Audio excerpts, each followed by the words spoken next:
দর্শক, আজকের সেশনটা খুব দুর্দান্ত হচ্ছে আপনাদের জন্য। কিছু ইন্টারেস্টিং খবর আছে। মার্কিন প্রেসিডেন্ট ডোনাল্ড ট্রাম্প একটা চিঠির অপেক্ষা ছিল যে ইরান তাকে একটা চিঠি পাঠাবে। ওকে, তো ইরান তাকে একটা চিঠি পাঠাবে। সে বারবারই পাকিস্তানকে বলছে যে ইরানের চিঠিটা আসছে না কেন, আমি তো অপেক্ষায় আছে, একটা চিঠি পাঠাতে বলো ইরানকে। সেই চিঠিটা ইরান পাঠিয়েছে এবং সেই চিঠিতে কি লিখে আছে শুনলে আপনাদের খুব মজা লাগবে। পাশাপাশি আমার থাম্বনেলে দেখেছেন যে মার্কিন সেনা দূরবীন নিয়ে দাঁড়িয়ে আছে। যারা থাম্বনেলটা দেখেছেন তারা হয়তো বুঝতে পারছেন সেই দূরবীন নিয়ে তারা আসলে কি দেখলো। দুটো হলো আজকের ইন্টারেস্টিং দুটো খবর। ওকে জি, সবাই লিখছেন সাউন্ডে কোনো সামান্য সমস্যা, কেউ লিখছেন আবার সাউন্ড অল ক্লিয়ার। জি, সাউন্ডে কি কোনো সমস্যা নাকি যারা বলছে তারা বিরক্ত করছে, কোনটা? আমার তো এখান থেকে ক্লিয়ার দেখছি, অল ক্লিয়ার শ্যাম্পু। ওকে, চট্টগ্রামের মাইজপাড়া, আহারে মাইজপাড়া, সাউন্ড ঠিক আছে মাইজপাড়ার ভাই? আপনি আমাকে দাওয়াত দেন না কেন মাইজপাড়ার ভাই? একদিন দাওয়াত দেবেন না, আপনার ওখানে বেড়াতে আসবো। কি জানি একটা জায়গা আছে, সুন্দর একটা জায়গা আছে পতেঙ্গার কাছে না মাইজপাড়া? ওকে, সাউন্ড কি ঝিনঝিন করছে? কেউ লিখছে ঝিনঝিন করছে।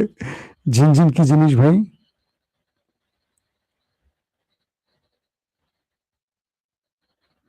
ওকে, সাউন্ড ঠিক আছে বলছেন অনেক। ওকে, যে খবরটা দিয়ে শুরু করতে চাই সেটি হলো আমেরিকা ঘোষণা দিয়েছিল হরমুজ দিয়ে ইরানের কোনো জাহাজ ঢুকতে দেবে না। ওকে, তো ইরান বলছে তুমি যদি আমার জাহাজে আক্রমণ করো তাহলে আমি তোমার উপর স্ট্রাইক চালাবো। এরপর ইরান তাদের ৮০ থেকে ৯০টা জাহাজ কিন্তু পার করেছে, আর দুটোতে ইরান আমেরিকা অ্যাটাক করেছে, দুটো ট্যাঙ্কারে। তার পাল্টা ইরান আমেরিকার স্বার্থ সংশ্লিষ্ট 4টা ট্যাঙ্কারে অ্যাটাক করেছে, আর ৮০ থেকে ৯০টার মতো জাহাজ হরমুজ দিয়ে ত্যাগ করেছে এবং বিকল্প পথ তারা রেল ইউজ করে পৃথিবীর বাজারে ইরান তার তেল পাঠাচ্ছে। ওকে, এই পরিস্থিতির মধ্যে সবচেয়ে বড় যে খবরটি, ইরান তার ২০ লাখ ব্যারেলের সুপার ট্যাঙ্কার, শুনছেন ঠিক, আবার বলছি ২০ লাখ ব্যারেল তেল সহ সুপার ট্যাঙ্কার একদম মার্কিন যুদ্ধ জাহাজ ওয়ারশিপের সামনে দিয়ে পাঠালো। পাশাপাশি হরমুজের নেভি, আকাশে ইরানের এয়ারফোর্স, তারা পুরো বিষয়টি মনিটর করছে। কি করে আমেরিকা? ইরানের সুপার ট্যাঙ্কার যেটার মধ্যে ২০ লাখ ব্যারেল, এই তেলটা কি আমেরিকা লুট করবে, আটক করবে, নাকি জাহাজটাতে আক্রমণ করবে? একদিকে ইরানের নেভি ওয়েট করছে, একদিকে এয়ারফোর্স ওয়েট করছে, আর জাহাজটি মার্কিন যুদ্ধ জাহাজ ওয়ারশিপের সামনে দিয়ে যাচ্ছে। এই পরিস্থিতির মধ্যে একটি ছবি মার্কেটে এসছে, বড় বড় গণমাধ্যমে এসছে, যে আমেরিকার সেনারা দূরবীন নিয়ে তার জাহাজ থেকে দেখছে যে ইরানের জাহাজ চলে যাচ্ছে তাদের চোখের সামনে দিয়ে।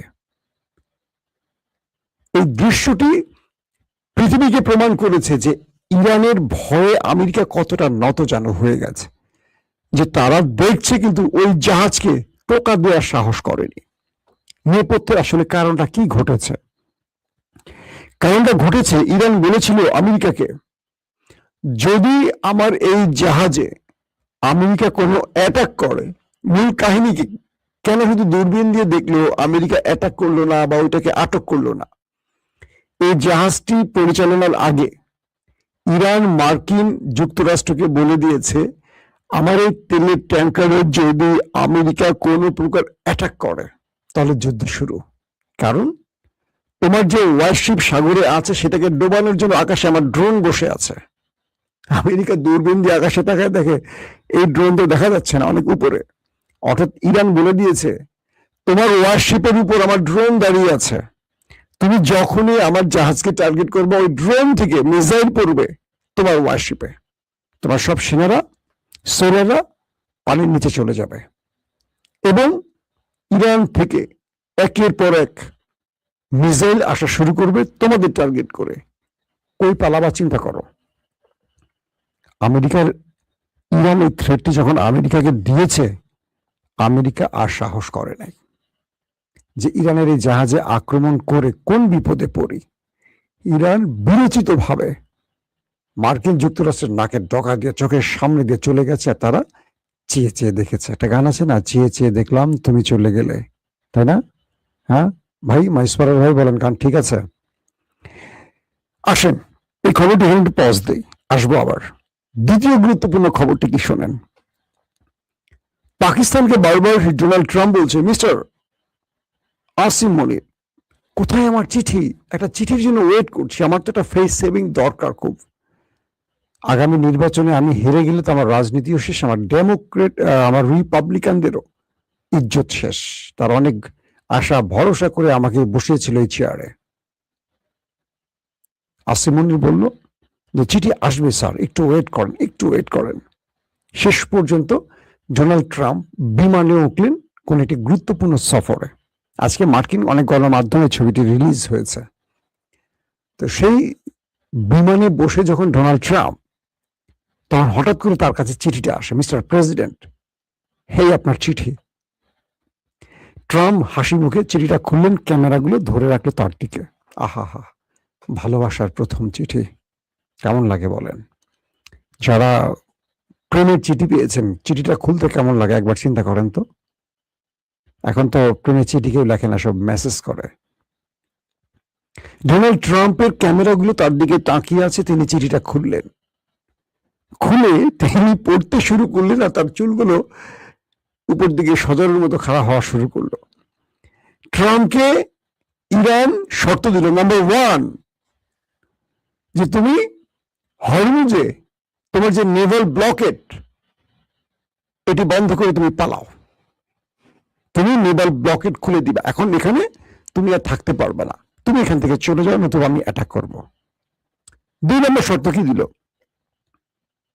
যে আমার রাষ্ট্রে যে হামলাগুলো হয়েছে, তুমি যে রাষ্ট্রগুলোকে ব্যবহার করে হামলা করছো, আরবের যে দেশগুলোকে, পুরো ক্ষতিপূরণ আমাকে দিতে হবে, তুমিও দিবা, তোমার সেই মিত্র আরবরা মিলে দিবে।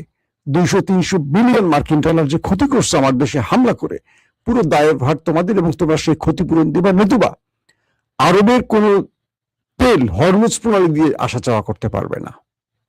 মানে আরবের তেল বাণিজ্য কেটে দিবে, যদি এখান দিয়ে যেতে হয় আমাকে ক্ষতিপূরণ দিয়ে যেতে হবে। নাম্বার 3, ইসরায়েল নামক দেশটিকে লাইফ টাইম নিষিদ্ধ করা হলো হরমুজে। যতদিন ইরান নামক দেশ বেঁচে থাকবে, এখান দিয়ে ইসরায়েল নামক দেশ কখনো তেল নিয়ে আসা যাওয়া করতে পারবে না। ক্লিয়ার? ওকে, লিখছি মাসুম ভাই, আপনার লাইভের অপেক্ষা ছিলাম, হালিশহর মাঝপাড়া থেকে বেলায়। ও আচ্ছা, দাওয়াত দেন না, শুধু লাইভ দেখতেছেন, ঠিক আছে। এখন যে বিষয়টি তৈরি হলো, কি বললো, ইসরায়েল লাইফ টাইমের জন্য নিষিদ্ধ হরমুজে, আরবদের জন্য নিষেধাজ্ঞা দেওয়া হলো, বাট ক্ষতিপূরণ দেওয়ার পর আরবদের তেল, জাহাজ, গ্যাস যা যা লাগে আসা যাওয়া করবে। মানে এখানেও প্রায় 250-300 বিলিয়ন ইরান আয় করবে, যেটা ক্ষতি হয়েছে যুদ্ধের নাম করে। আর আমেরিকাকে এই অঞ্চল ছেড়ে যেতে হবে। তারপরে চিঠিতে কি লেখা, প্রেমের চিঠিতে লেখা, তোমাকে মিস্টার ট্রাম্প মার্কিন সেনাদেরকে আরব ছাড়তে হবে। মানে শর্তটা এইভাবে দেওয়া হয়েছে যে ইরানের আশপাশে থাকা যতগুলো মার্কিন ঘাঁটি আছে সবগুলোকে এখান থেকে চলে যেতে হবে, একটাও ইরানের আশেপাশে থাকতে পারবে না। বুঝতে পারছেন? ইরানের আশেপাশে মার্কিন কোনো ঘাঁটি, মানে কি, আরব দেশে যে ঘাঁটিগুলো আছে প্রায় 16টির মতো ঘাঁটি, আরো বেশি থাকতে পারে 16টির। এবার ইরান অ্যাটাক করেছে 16টি ঘাঁটিকে, একটা ঘাঁটি এখানে থাকতে পারবে না। তুমি লেজ গুটিয়ে এখনই পালাও, তোমাকে আমি আরবে বা আমার আশেপাশে আর সহ্য করব না, তোমাকে যেতে হবে, হবেই। এবং তুমি যে 40-50 বছর ধরে আমার উপর যত স্যাংশন দিয়েছো, নিষেধাজ্ঞা দিয়েছো, সব প্রত্যাহার করতে হবে, একটা নিষেধাজ্ঞা থাকবে না ইরানের উপর। পাশাপাশি তুমি যে আমার অর্থকে পৃথিবীর বিভিন্ন দেশে আটকে দিয়েছো, ফ্রিজ করে দিয়েছো, সব ওপেন করে দিবে। শুধু ওপেন করবে না, যত বছর এই টাকাগুলো জমে আছে ওখানে তার পুরো আসলে আমাকে লাভ ফেরত দিতে হবে। আমার টাকা আটকে রাখার জন্য তার ক্ষতিপূরণ তোমাকে আমাকে অবশ্যই দিতে হবে। আমি কি আর শর্তগুলো বলবো? এই শর্তগুলো পড়ার পর ট্রাম্প আছে, ট্রাম্পের পাশার তলে বিমানের সিট আছে না, সে উপরে চলে গেছে বিনা টিকেটে। বুঝতে পারতেছেন? মানে এমন শর্ত ইরান আমেরিকা ট্রাম্পকে দিবে, ট্রাম্প কল্পনাই করেনি। তার প্রথম ভালোবাসার চিঠি খুলে তিনি দেখলেন যে তাকে ইরান মোটামুটি একটা ফ্লোরে শোয়ে দিয়ে যত পাওয়ার আছে স্ত্রীদের ডলতেছে, এখন স্ত্রী করতেছে সমান করার জন্য।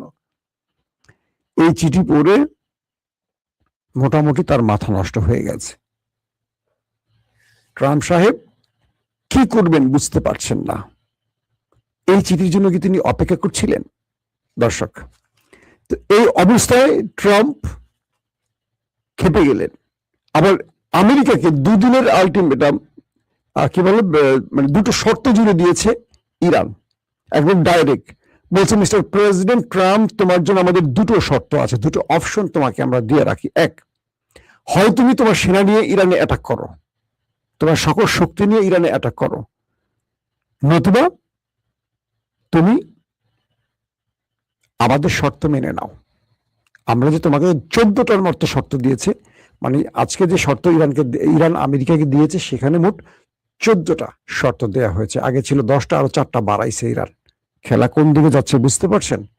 দিন যত যাচ্ছে ইরানের শর্ত বাড়ছে, কারণ আমেরিকা পাগলামি বাড়াচ্ছে। তো ইরান বলছে তোমাকে দুটো অপশন দেওয়া হচ্ছে। প্রথম অপশন হলো তুমি তোমার সকল সেনাদের নিয়ে ইরানে অ্যাটাক করতে পারো, নো টেনশন, অথবা তুমি আমাদের শর্ত মেনে নাও, নিয়ে এখান থেকে কেটে পড়ো, আমরা যে শর্তগুলো দিয়েছি সেগুলো মেনে নাও। এই অবস্থায় কি করবে এখন আমেরিকা, সেই টেনশনে আছে। পাশাপাশি অনেক রকম তথ্য কিন্তু এখন আসতেছে, ইরানের এই সাফল্য আমেরিকার জন্য কঠিন পরিস্থিতি সৃষ্টি করছে। একটার পর একটা চাপ তার জন্য বাড়ছে, এবং ইরান আমেরিকাকে ডেডলাইন দিয়ে দিল এবার। আগে আমেরিকা ট্রাম্প ইরানকে ডেডলাইন দিত 24 ঘন্টা, 48 ঘন্টা, 5 দিন, 7 দিন, 15 দিন, এইভাবেই ডেডলাইন দিত। এবার ইরান আমেরিকাকে ডেডলাইন দিছে যে তুমি এই ডেডলাইনের মধ্যে হয় শর্ত মানো, না অ্যাটাক করো, না হয় আমরা তোমার উপর অ্যাটাক করে বসবো। এখন কি করবেন বলেন? এখন আমেরিকা আপাতত ইরানের কাছে নত হওয়া ছাড়া আর কোনো পথ দেখেন, অথবা যুদ্ধ শুরু করা। আমি আপনাদের কাছে দিনের প্রথম খবরে বলছি, মার্কিন যুক্তরাষ্ট্রের যিনি সেন্টকমের যিনি কমান্ডার, তিনি এখন আরবে অপেক্ষায় আছেন, মানে আরব সফরে আছেন, এবং বলা হচ্ছে যে অ্যাডমিরাল বেট কুপার, সেন্টকমের যিনি কমান্ডার অ্যাডমিরাল বেট কুপার, তিনি এই যুদ্ধের মূল পরিকল্পক। আপনারা জানেন যে 26 ফেব্রুয়ারি ট্রাম্পকে তিনি তার পরিকল্পনা পেশ করার পর দুদিন পর 28 ফেব্রুয়ারি ইরানের উপর আক্রমণ হয়, এবং এই বেট কুপার তার পুরো পরিকল্পনা ইসরায়েলের যিনি চিফ অফ স্টাফ তাকেও পেশ করেছেন।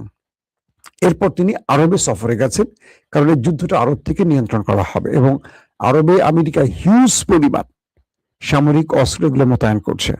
ইরান আরবকে উদ্দেশ্য করে বলছে যে এবার তোমার কোনো রক্ষা নাই, যদি তোমার ভূমি ব্যবহার করে আমেরিকা আমার উপর কোনো আক্রমণ করে, তাহলে তোমাকে এটার 4 গুণ মাসুল দিতে হবে। তোমাদের প্রাসাদের একটা ইট আমি রাখবো না এবার। এতদিন আমরা মার্কিন স্বার্থ সংশ্লিষ্ট জায়গাগুলো টার্গেট করেছি, এবার আরবের রাজা বাদশাদের কোনো প্রাসাদের ইট আমরা রাখবো না, তোমাদের থার্ড প্যাট্রিয়ট পেছন দিয়ে ঢুকিয়ে দেব। যেগুলো দিয়ে তোমরা মনে করছো নিজেকে রক্ষা করবা, সেই থার্ড প্যাট্রিয়ট বা আয়রন ডোম যেগুলো বসিয়েছো, এগুলো পেছন দিয়ে ঢুকিয়ে দিব। ইরান একদম সরাসরি বলছে আরবকে। পাশাপাশি তারা স্পষ্ট করে বলে দিয়েছে যে যদি বন্ধুত্ব চায় তাহলে ভাই হিসেবে বুকে জড়াবে ইরান, আর যদি শত্রুতা দেখতে চায় তাহলে আরবকে এবার প্রস্তুতি নিয়ে মাঠে থাকতে হবে। আরবের জন্য সবচেয়ে ভয়ঙ্কর দিন ইরান নামাবে এবার, কারণ আমেরিকা তো আরবে থাকে না, তাদের কিছু স্বার্থ সংশ্লিষ্ট জায়গা আছে, ঘাঁটি আছে, সামরিক অস্ত্র আছে, সেনা আছে, বাকি তো সব আরবদের।